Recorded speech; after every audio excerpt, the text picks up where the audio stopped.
In Revenge of the Sith, the Jedi strike team that assembled to confront the newly revealed Sith Lord Palpatine seems to be one more out of luck and circumstances than any real consideration of who should be the ones to carry out such a mission. Mace Windu, Kit Fisto, Agent Kolar, and Saesee Tiin were initially going to inform Chancellor Palpatine that Obi-Wan had destroyed Grievous, and that emergency powers had to then be transferred back to the Senate. But when Anakin informed Mace about Palpatine's true identity and connection to the Sith, this original plan instantly morphed into one that would see the Jedi attempt to arrest Palpatine and have a showdown with the Sith Lord who the Order had been hunting for more than a decade. Without so much as a minute's thought, Mace appears to have organized the entire thing on the fly, apparently not even telling the other masters about the events until they were already on their way to the Chancellor's office. The Revenge of the Sith novelization provides a number of great additional details regarding these scenes that aren't present within the film. Events moved a lot slower once Anakin revealed Palpatine's connection to the Sith. Real consideration was given to how the Jedi should proceed with the knowledge that the Republic was in the hands of their ancient enemy. And as we'll see from the details in the Episode 3 novel, I believe that we can see an attempt made by Mace and the Jedi to have powerful masters like Yoda and Obi-Wan join the strike team to confront the Chancellor, which given the circumstances makes perfect sense. It isn't merely that they wanted Yoda to join and likely Obi-Wan as well. Of course they would want to have them there. But the way the conversations play out, there was a real attempt to try to get them to Coruscant in time to carry out the Jedi mission. First, the novel includes a scene that demonstrates how the final strike team was assembled in the first place, beginning as one that would merely inform Palpatine Grievous was killed on Utapau. Speaking to Yoda on Kashyyyk through holocommunication, Mace and the Grandmaster were discussing the next stage of their plan to get Palpatine to give emergency powers back to the Senate. But in doing so, Yoda wanted Mace to be mindful that Sidious could take advantage of the situation, and the Jedi might have to face the Dark Lord of the Sith. For this reason, Mace assembled 4 of their best. In addition to himself, Masters Fisto, Kolar, and Tiin, who were already preparing to depart. While Yoda thought Anakin might also be valuable, Mace argued against taking the Chosen One, and Yoda ultimately gave his vote to the plan before signing off and rejoining the battle on Kashyyyk. At this point, events in the novel don't deviate too far from those in the film. However, once Anakin then approached Mace and delivered the details of Palpatine being a Sith, events changed significantly. Anakin revealing Palpatine as the Sith Lord absolutely shattered Mace Windu. He realized that everything he and the Order had accomplished and suffered over the previous 3 years in fighting the Clone War was for nothing, as the Republic had already fallen into the hands of the enemy and had long been under the command of a Dark Lord of the Sith. Giving the proper weight to this realization by Mace, the Jedi Master didn't run towards a Republic gunship and set off to confront Palpatine. Instead, Mace would take his time and go back to have a discussion with Yoda through holocom to get the Grandmaster's wisdom for how best to proceed.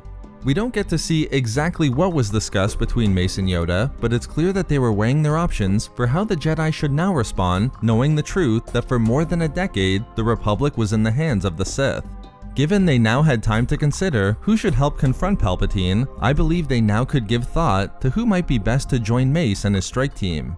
Although it would nevertheless be the same masters chosen to deliver the news of Grievous's demise, the best evidence we have for Mace attempting to get Yoda and Obi-Wan to join him is in a conversation between the other 3 Jedi Masters, immediately before departing to arrest the Chancellor. Masters Tiin, Kolar, and Fisto weren't left in the dark about the situation. As they waited for Mace in a Republic gunship for what seemed like hours after Anakin informed Mace about Palpatine's true identity, they knew their mission still wasn't one that would attempt to get Palpatine to give emergency powers back to the Senate. They knew the Dark Lord of the Sith had revealed himself, and it was now left to them to confront Palpatine, meaning Mace had to have informed them of this truth over the preceding hours. So how does Yoda and Obi-Wan figure into all of this? As the 3 masters waited for Mace to join them, Master Fisto, seemingly out of nowhere, gave voice to a concern he had. He desperately wished that both Yoda and Obi-Wan were accompanying them on their mission, which would have made him feel a lot better about their chances.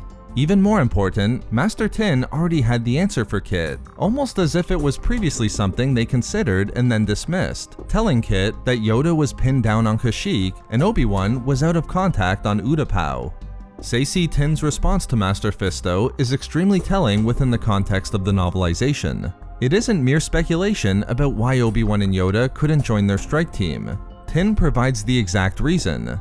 Yoda couldn't get off Kashyyyk, and they couldn't contact Obi-Wan, which makes it seem as though they tried to have both Jedi present for their strike against Palpatine, but the circumstances of the war made that impossible. As Tin would also tell Fisto, the duty had fallen to them, and they dare not hesitate, also making it clear that there wasn't time to wait for Obi-Wan and Yoda to join them. All of this makes sense within the context of the novel. With Mace taking his time and considering his options once he knew Palpatine was Sidious, it isn't surprising that he would at least give thought to Yoda and Obi-Wan joining him. It's an obvious place for Mace to go, with Yoda of course being the Avatar of the Light and the Order's best lightsaber duelist, and Mace earlier in the novel telling Obi-Wan that his dominant Surisu lightsaber combat form made him one of the greatest duelists in the Order as well. Yoda and Obi-Wan would be obvious choices for Jedi who should be present when arresting Palpatine. But the novel tells us why this outcome wasn't possible once considered. With Yoda trapped on Kashyyyk, Obi-Wan out of contact on Utapau, and with there being no time to hesitate, Mace was forced to go with the best available Jedi in Tin, Kolar, and Fisto. And they would get utterly annihilated. So there we have it, Mace's efforts to try to get Yoda and Obi-Wan to help confront Palpatine in the Episode 3 novel. We love making these videos, so why not subscribe for more fun Star Wars theories and discussions. Also, if you enjoyed the video, think about giving a like or leaving a comment.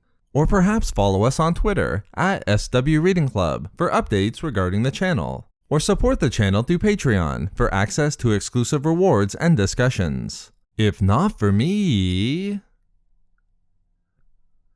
For why you always bring the chosen one.